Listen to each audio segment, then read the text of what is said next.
There are sacrifices that come with being a sports reporter, some of which I've already documented. Look at the Bro, come on now, dog. Come on, man. But this game was like no other game I've ever recorded. I risked the safety of my car, of my camera, and my personal well-being to get the perfect shot. But this game was well worth it. As someone who just recently started watching baseball, this was one of the greatest baseball games of all time. This triple overtime, rain-delayed thriller is exactly what an instant classic should be. Welcome to the Athlete's Field Guide, where we turn my suffering into your education. And today, we're breaking down the main factors that turn a game into an instant classic using the case study that I barely survived.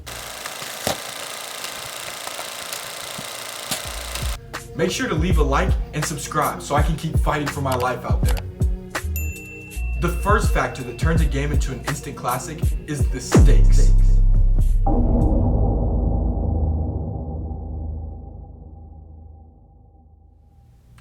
The stakes of a game are vital because knowing what's on the line creates the initial aura of the event. Grab your laptops and head over to the TNH edition of the dictionary. Today we're looking at aura, specifically the second definition. Aura, the distinct feel of a competition environment.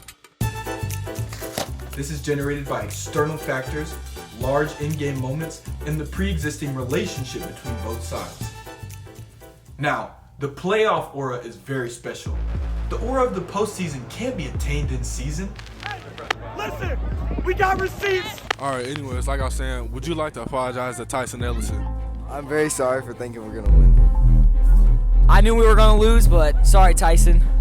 This time of year is ripe for the pickings of classics because there's so much on the line. And uniquely in this game, it's the district championship. So they're not only fighting for their season, but for that trophy.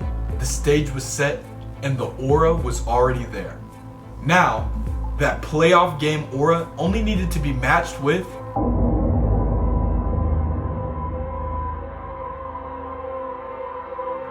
Now, of course, a matchup can look good on paper, and that's all well and good.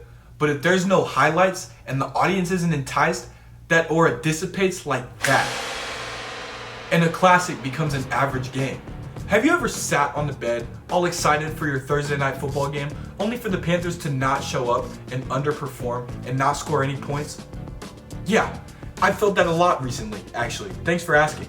Now, it is scientifically proven that a lack of performance or lack of showing up does detract from the aura of a contest.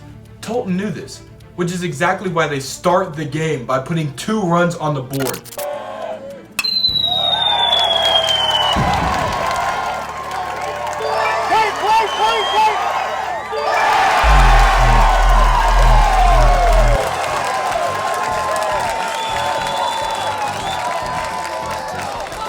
But a highlight is not just about achieving a stat, oh no. It's about how you achieve that stat. Let's go look at that play again. If you were to just run through the base, okay, we've got 2 RBIs. But no, with the first runner long gone, the slide through home base, and the celebration when he gets up, that's what makes the play.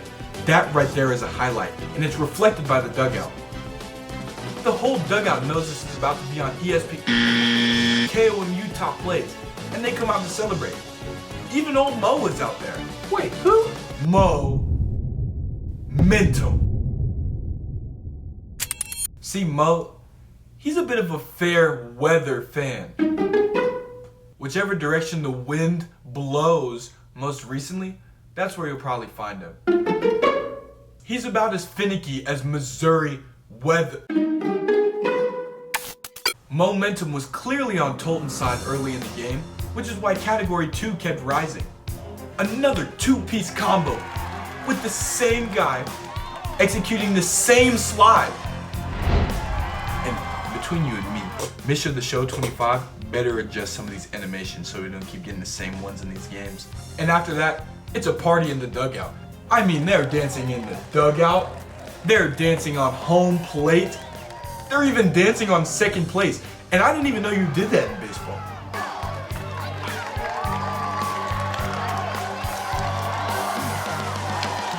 They're dancing with Southern Boone. Wait, where is Southern Boone?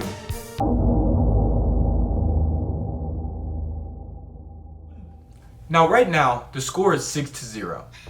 This wouldn't be a classic if the game ended at 6-0. So Southern Boone decided to do something about it. More specifically, this guy right here. You can see it in real time. He's looking at the scoreboard like, nah, blast off in 5, 4, 3, 2, 1.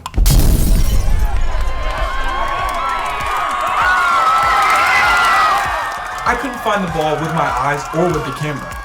I mean, you try to look for it. You try to find the ball. It's gone. Out of the park, probably out of the state of Missouri. He launched it.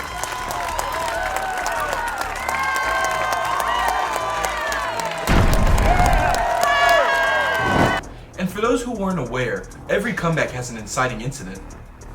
Just like in Endgame when the portals open up on Captain America's side, he wasn't gonna do it all by himself. But that little boost of power to the underdog, that's what generates a comeback. That's how it always starts. And hey, when it rains, it pours. Speaking of rains, do you want to know why I have this hoodie on instead of my normal formal wear?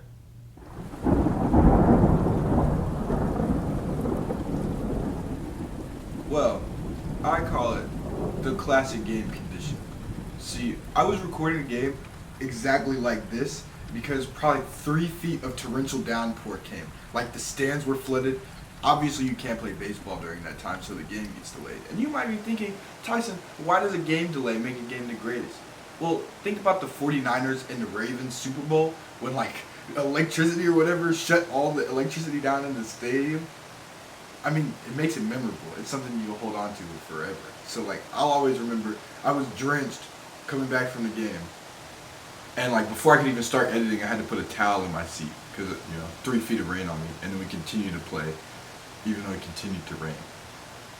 I'm very thankful for turf fields. Now, I'm gonna be thankful for this towel here in a second.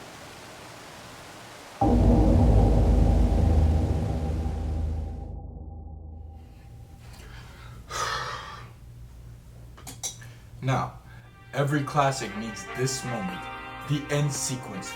The big finale, the final countdown, till one team is sent home and the other sends a trophy into their trophy case.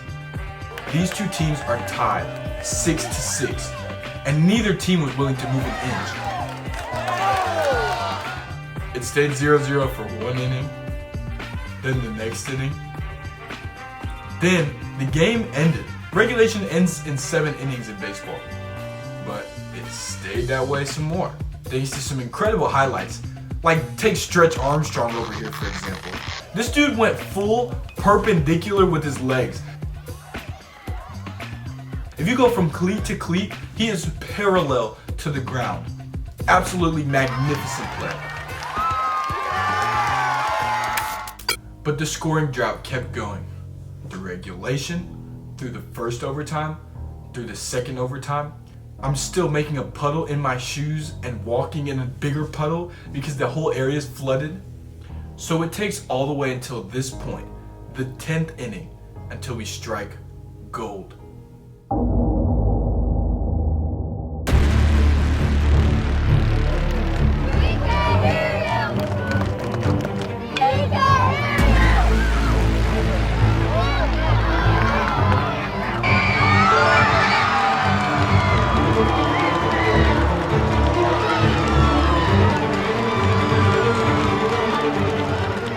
There you have it, the dramatic finish, the stand up and the stare down to the dugout. Oh my gosh. Look, I know there's all these elaborate celebrations and all the choreography that these NFL players do and the other sports are doing. I don't care about any of that. One of the coldest celebrations you can do is to get up and stare someone down. Yeah, I'm like that. Now, Tolton just has to close the game out, and here it is.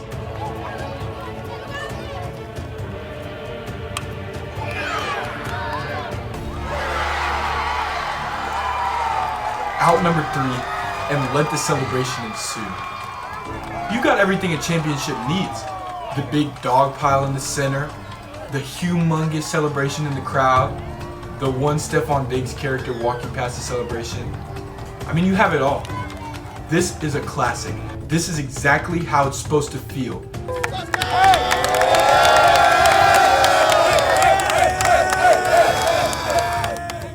Tolton, by winning the championship, put a bookend on one of the greatest games you will ever see in high school baseball. And I know that these players will remember for a long, long time.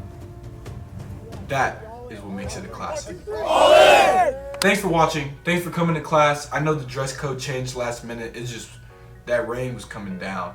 But I will catch you in the next one. Make sure to leave a like, subscribe if you like content like this. I will see you in the next one.